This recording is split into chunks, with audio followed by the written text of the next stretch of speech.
In the past we have seen that the US-China, rhetoric has ended up punishing India because we are the collateral damage in that sense. Do you think that even this time there could be much of damage to India because of the US-China war which is going on? Because US may not be able to do much about China, but it may, impact other countries who are, allied or, along with China. Neither Trump nor China gives a damn about the damage to India. Let's be very clear about that. Trump, you say, who are you pro? And you say, I'm only pro-USA. China is only pro-China. So none of them is going to worry about the collateral damage to various other people, including India. And we have to understand this. We have to understand that the old days of saying, I will play this fellow off against, playing people off one another has now become very, very difficult. We are no longer in a situation where everybody in some sense was wooing us. Now we are in a position that in Asia, if we are going to get into an area where there are regional champions, so Trump will be there in Americas, but in Asia it's going to be China. So it is not going to be a comfortable stage of affairs to being number 2 under China at a point when there is deglobalization. And increasingly, if China is trying to bear down upon us, we will increasingly have to depend on ourselves and not on the other allies whom we had depended on in the past. So, we are in trouble in this particular situation in the long run. So we have to understand the security angle that has now come into economics in a big way. Unfortunately, it will mean somewhat slower growth. But India can take that in its stride. I mean, if instead of growing at 7%, you're growing at 6%, you will manage. You will still be highly resilient. You will still be the fastest growing economy. But you are certainly not going to reach Viksit Bharat status in 2047.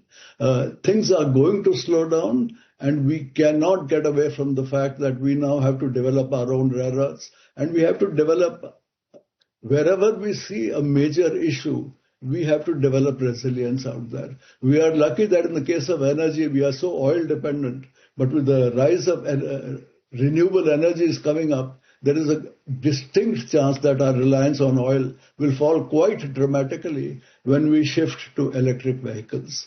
We can face the future with some confidence, but we are going to be hit in this particular war that's going on.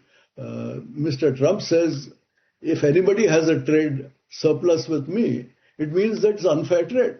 Well, India is going to have a trade deficit with America for a long time. So in those circumstances, he's going to try to hit you. I think our response out there has to be on two ways. On the one hand, we can say, we cannot buy defense equipment from a country that puts 50% tariffs on me. Let's be clear about this. So, that is a card we have to play. We don't have rare earths. The card we have is that we are a potential customer for hundreds of billions of worth of arms from the USA.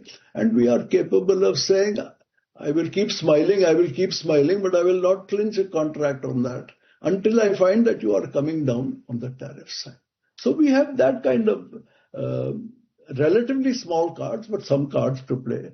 The other card that I think we have to play is that as far as IPR on pharmaceuticals, American pharmaceutical companies are very, very sensitive to India's ability to give compulsory licenses or India's ability to go easy on recognizing fresh patent claims of theirs. So India can go slow on this as well.